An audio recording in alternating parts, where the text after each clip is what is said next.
इस सीरीज़ के डे 3 में आप सभी का एक बार फिर से स्वागत है। आज हम लोग डेटा प्री प्रोसेसिंग स्टेप के बारे में समझेंगे।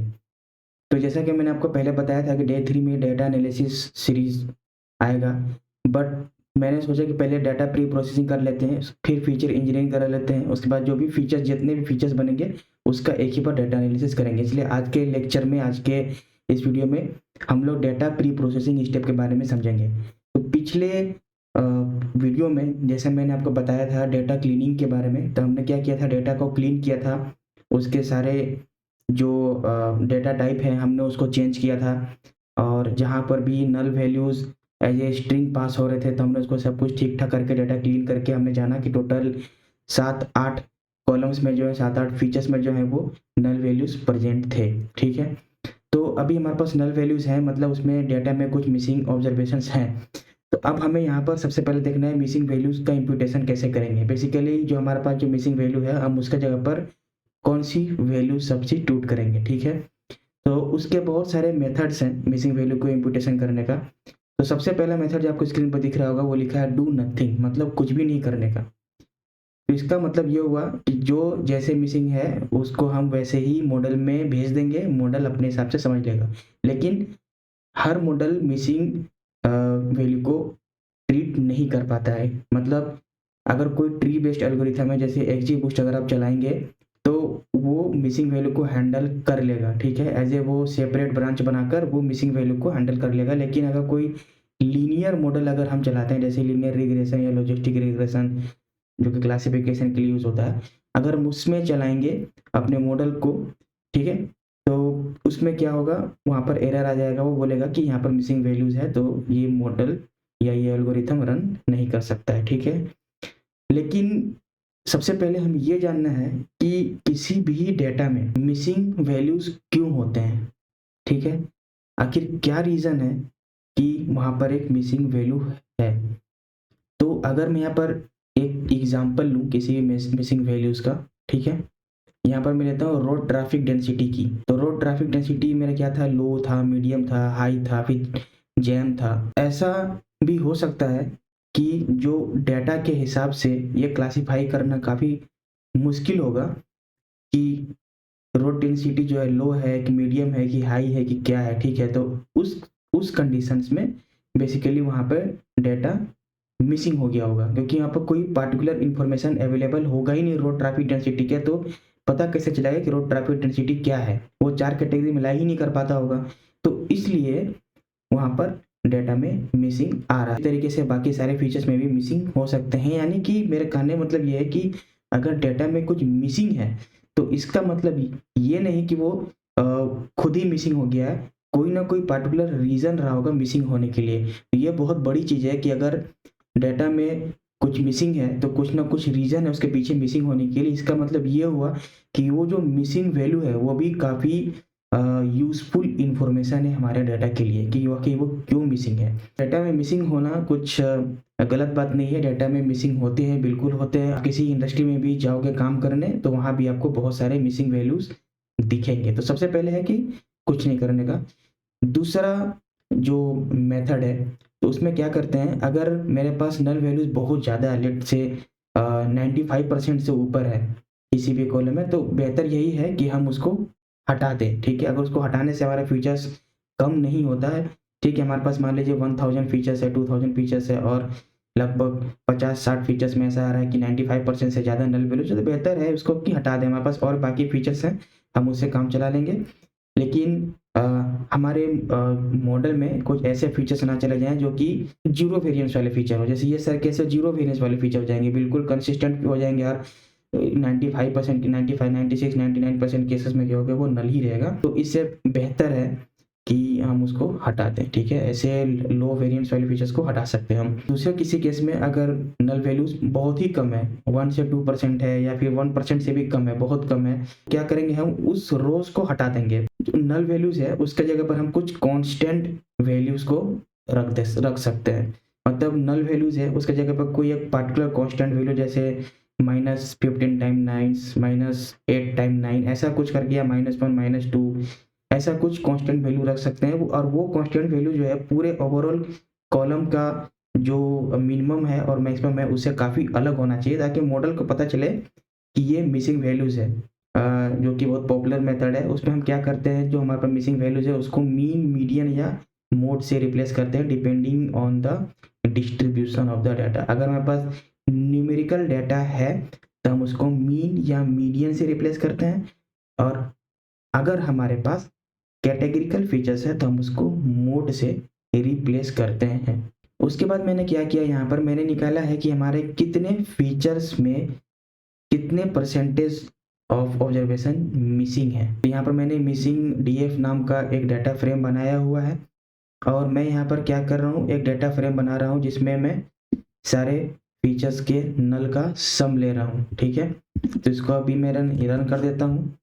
उसके बाद मैंने रीनेमिंग किया है कि जो इंडेक्स कॉलम बन के आएगा वो फीट होगा, मतलब फीचर्स, और उसके बाद जो दूसरा कॉलम जो 0 बन के आता है यहाँ पर वो मेरा काउंट होगा। और उसी तरीके से उसके बाद मैंने एक और कॉलम बनाया है काउंट का परसेंटेज, यानी कि आउट ऑफ उस पार्टिकुलर फीचर का जितना काउंट वैल्यू आ रहा है उसका in terms of percentage from the overall observation वो कितना परसेंट मिसिंग है आउट। जैसा कि आप यहाँ पर देख पा रहे हैं, मिसिंग डीएफ में डिलीवरी परसेंट रेटिंग में 1908 टोटल काउंट है, जिसमें 4% 4.18% मिसिंग है। तो मैक्सिमम मिसिंग डाटा जो है वो डिलीवरी परसेंट रेटिंग का है, जो कि 4% है। ओवरऑल ऑब्जर्वेशन जो हमारे पास का 4% है, और सबसे मिनिमम जो है वो 0.5% है। तो अभी यहाँ पर जो सबसे पहला मेथड मैंने लिया है वो मैंने क्या किया, यहाँ पर उस सारे नल वैल्यूज को मैंने यहाँ पर कांस्टेंट वैल्यू से रिप्लेस कर दिया है। ये मेथड मैंने यहाँ पर लिया है। ठीक है, तो इस मेथड में सबसे पहले मैंने क्या किया है, मैंने एक डाटा का कॉपी बना लिया है और उसके किसी दूसरे डाटा के नाम से डीएफ ट्रेन मिस कांस्टेंट है, मतलब मिसिंग वैल्यू को मैं कांस्टेंट से रिप्लेस कर रहा हूँ, ऐसा डाटा फ्रेम का नाम मैंने यहाँ पर सेव कर लिया। और कांस्टेंट को मैं क्या रख रहा हूँ, -5 × 9। इसमें मैंने न्यूमेरिकल कॉलम्स और कैटेगरिकल कॉलम्स को अलग अलग कर लिया है, और न्यूमेरिकल कॉलम्स आप देख सकते हैं यहाँ पर कौन कौन से हैं। तो जितने भी न्यूमेरिकल कॉलम्स हैं वहाँ पर मैंने -9 5 × 9 से रिप्लेस कर दिया है। लेकिन अभी कैटेगरिकल फीचर्स के हम थोड़ा अलग से डील करेंगे। हम उसको पहले ही -5 × 9 से उसको हम रिप्लेस नहीं करेंगे, उसे हम बाद में देखते हैं कि उसे हम कैसे डील करते हैं, क्योंकि कैटेगरिकल फीचर्स को डील करने के लिए काफ़ी अलग मेथोडोलॉजी होती है। कैटेगरिकल फीचर्स को डील करने के लिए दो तरीके की चीज़ें होती हैं। सबसे पहले जो मॉडल है हमारा, ठीक है, वो मॉडल डायरेक्टली कैटेगरिकल फीचर्स अपने एल्गोरिथम में नहीं लेगा, उसे नंबर्स के फॉर्म में फीचर्स चाहिए। तो हमें कुछ भी करके कैटेगरिकल फीचर्स को एक न्यूमेरिकल फीचर्स में कन्वर्ट करना पड़ेगा। उसके लिए क्या करेंगे हम, उसके लिए दो मेथड्स हैं। फर्स्ट मेथड को बोलते हैं वन हॉट इनकोडिंग और दूसरे मेथड को लेवल इनकोडिंग। ये दोनों ही मेथड्स टाइप ऑफ सिमिलर काम करते हैं, कैटेगरी फीचर्स को न्यूमेरिकल फीचर्स में कन्वर्ट करते हैं। लेकिन दोनों में डिफरेंस क्या है कि लेट से अगर हमारे पास कोई भी एक कैटेगरिकल फीचर्स है, जैसे मेरे पास फेस्टिवल एक कैटेगरिकल फीचर्स था, उसमें यस है नो है, तो वो क्या करेगा, उससे उस एक पार्टिकुलर फीचर को वो दो सबसेट ऑफ फीचर्स में डिवाइड कर देगा। एक क्या करेगा, फेस्टिवल अंडरस्कोर यस, और दूसरा फेस्टिवल अंडरस्कोर नो। और जहाँ जहाँ पर भी यस होगा फेस्टिवल, उसको वो 1 कर देगा, और जहाँ पर भी नो होगा उसको वो 0 कर देगा, और वो फेस्टिवल अंडरस्कोर यस कॉलम में चला जाएगा। Similarly festival underscore no column में क्या होगा, जहाँ जहाँ पर भी नो होगा वो 1 हो जाएगा और बाकी सारा यस हो जाएगा। तो बेसिकली क्या होगा, एक ही फीचर जो है जितने नंबर ऑफ कैटेगरीज उसके अंदर होंगे उतने नंबर ऑफ फीचर्स में वो डिवाइड हो जाएगा, और वो एक सारा कॉलम्स जो है, सारा फीचर जो है वो बाइनरी कॉलम में कन्वर्ट हो जाएगा। लेबल इनकोडिंग में क्या होता है, लेबल इनकोडिंग भी एक टाइप ऑफ सिमिलर अप्रोच है, लेकिन उसमें जो पार्टिकुलर फीचर है और उसके जितने भी कैटेगरीज हैं, ठीक है, वो डिफरेंट सबसेट ऑफ फीचर्स में डिवाइड नहीं होते हैं। उसमें क्या होता है कि उसमें सबसे पहले तो ये कंडीशन होनी चाहिए कि वो जो कैटेगरी है वो ऑर्डिनल डाटा होना चाहिए। ऑर्डिनल डाटा का मतलब ये होता है कि उसमें कुछ ऑर्डर होना चाहिए, मतलब लो, मीडियम, हाई, इस तरीके से कुछ ऑर्डर होना चाहिए। मतलब लो मीडियम से कम है, मीडियम हाई से कम है, तो इस तरीके का डाटा हो जिसमें कुछ एक पार्टिकुलर ऑर्डर मेंटेन होता हो। उसमें वहाँ पर लेबल एन्कोडिंग होता है। तो उसमें क्या होता है, वो क्या करेगा, लो को 0 बना देगा, मिड को 1 बना देगा, हाई को 2 बना देगा। तो ऐसा कुछ वो यहाँ पर कर देगा। मतलब नंबर ऑफ फीचर वहाँ पर अगर 1 है तो यहाँ पर भी नंबर ऑफ फीचर 1 ही रहेगा लेवल एन्कोडिंग के बाद। नंबर ऑफ फीचर्स नहीं बदलेगा वन हॉट एन्कोडिंग के जैसा, मगर यहाँ पर जिस डाटा में ऑर्डर होगा वो उसको नंबर से कन्वर्ट कर देगा ताकि उसका ऑर्डर जो है वो मेंटेन रहे, 0 1 2 इस तरीके का। ठीक है, यहाँ पर मैंने वन हॉट इनकोडेड डाटा ले लिया है। वन हॉट इनकोडेड डाटा के लिए मैंने क्या किया है, एक pd.getDummies करेंगे हम यहाँ पर, और उसके अंदर जो मेरा डेटा है वो लिखेंगे और कौन कौन से कॉलम के अंदर हमें ये चलाना है, तो वो सारा कॉलम्स का नाम यहाँ पर हमने यहाँ पर दे दिया है। ये वन हॉट इनकोडेड डाटा हमारा हो गया। अब जब वन हॉट इनकोडेड डाटा देखेंगे तो आप देख सकते हैं कितने नंबर ऑफ फीचर्स यहाँ पर बन रहे हैं। सब बस सिटी कोड के ही इतने सारे फीचर्स बन गए। तो लेकिन कभी कभी क्या होता है, चलो ठीक है, अगर मेरे पास 3 4 5 कैटेगरीज हैं तब तो ठीक है, लेकिन अगर हमारे पास 100 कैटेगरीज है, 1000 कैटेगरीज है, तब उस केस में हम क्या करेंगे, तब तो हमारा 1000 फीचर्स बन जाएगा, 100 फीचर्स बन जाएगा। वो तो मॉडल के लिए सही नहीं है ना, कि हमारे पास फीचर्स थे 40 और अभी हमारे पास फीचर्स होंगे 1000। तो उसमें क्या होगा, वो हम डायरेक्टली मॉडल को इस तरीके से अगर हम देंगे तो मॉडल ओवरफिट होने का चांस हो जाएगा और काफ़ी ज़्यादा कॉम्प्लेक्स हो जाएगा मॉडल। तो यहाँ पर हमें क्या करना होगा, कैटेगरीज को कम करना होगा। जितने कम कैटेगरीज रहेंगे हमारे लिए उतना ही अच्छा है। उसके बाद हम भले ही उसमें उसकी ट्रीटमेंट हम वन हॉट इनकोडिंग से कर सकते हैं, लेकिन हमारे पास कैटेगरीज कम होने चाहिए ताकि फीचर्स भी हमारे कम बने, ये नहीं कि 40 का 1000 हो जाए।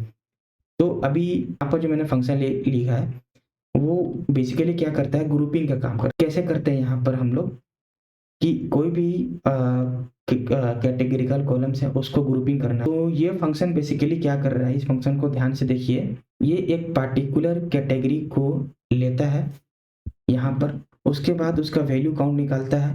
मतलब अगर हमारे पास ये जो सिटी कोड है तो हर एक सिटी कोड का कितना काउंट आ रहा है वो निकालता है। उसके बाद यहाँ पर बेसिकली क्या करता है कि वो एक कैटेगरी को लेकर दूसरे कैटेगरी से कंबाइन करता है। Basically AGR city code underscore AGR और CD अंडरस्कोर ALH कंबाइन हो जाएगा, और कंबाइन करने के बाद फिर से उसका परसेंटेज निकाला जाएगा।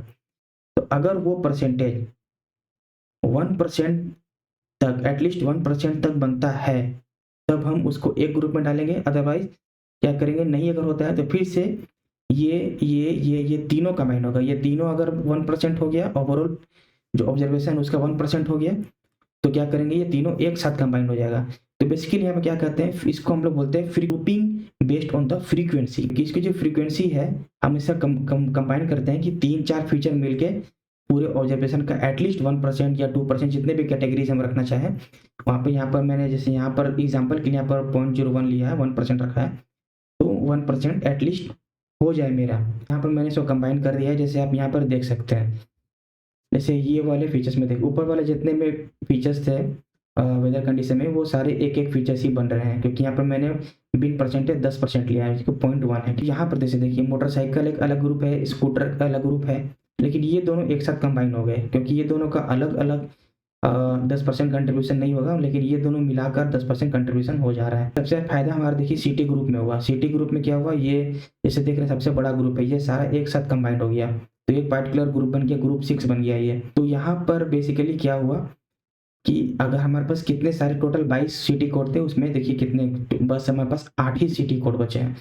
तो अभी मैं क्या कर रहा हूँ, मैं फिर से वन हॉट इनकोडेड डाटा को रन कर रहा हूँ, और इस बार मेरे पास ट्रेनिंग में वो एक्चुअल जो वैल्यूज है कैटेगरीज के वो नहीं है, बल्कि जो ग्रुपिंग का जो वैल्यूज है वो है यहाँ पर, जो एक्चुअल जो मैंने ग्रुपिंग किया है। जैसा कि आप यहाँ पर देख पा रहे हैं, city code group 0, group 3 up to group 7 तक आ रहा है। तो टोटल वो 22 अभी आ रहे थे, लेकिन अभी बस 8 ही ग्रुप यहाँ पर आ रहे हैं। ग्रुपिंग यहाँ पर हम कर सकते हैं। उसके बाद हमारे पास एक लास्ट मेथड जो है वो है उसको मीन, मीडियन या मोड से रिप्लेस करना। ठीक है, तो यहाँ पर मैंने एक फिर से एक नया डाटा फ्रेम को कॉपी कर लिया है, और यहाँ पर मैं क्या कर रहा हूँ, जो एज है उसको मैं उसके मीन से रिप्लेस कर रहा हूँ। np.mean से मैं उसको फिल कर रहा हूँ। दूसरा जो मेरे कैटेगरिकल फीचर्स है उसमें मैं उसको मोड से रिप्लेस कर रहा हूँ। तो जहाँ पर भी कैटेगरिकल फीचर्स है मैं उसको मोड से रिप्लेस कर दिया, और जहाँ पर भी न्यूमेरिकल फीचर से मैंने उसको मीन से रिप्लेस कर दिया, क्योंकि मैंने यहाँ पर मीन से क्योंकि मैंने यहाँ पर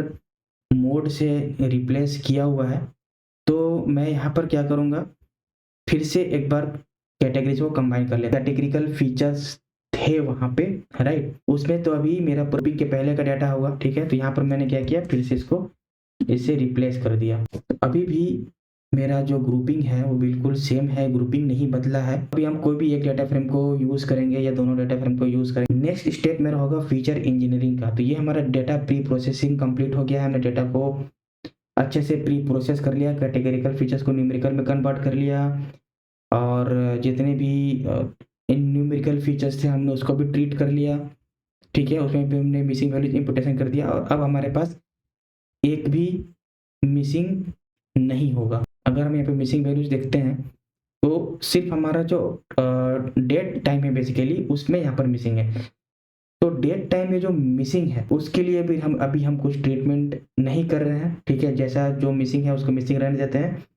जब हम फीचर बनाएंगे, टाइम रिलेटेड फीचर बनाएंगे, तो वहाँ पर उसको हम हैंडल कर लेंगे, तो उसकी रिक्वायरमेंट नहीं होगी, क्योंकि हम डायरेक्टली टाइम को या फिर डेट को हम तो मॉडल में नहीं लेंगे कि एज ए फीचर, तो वहाँ से कुछ ना कुछ फीचर बनाएंगे। तो जब हम बनाएंगे तो उस टाइम पे हम उसको वहाँ पर हैंडल कर लेंगे। बाकी न्यूमेरिकल और किसी भी तरीके का कैटेगरिकल में यहाँ पर कुछ भी मिसिंग नहीं है, ठीक है।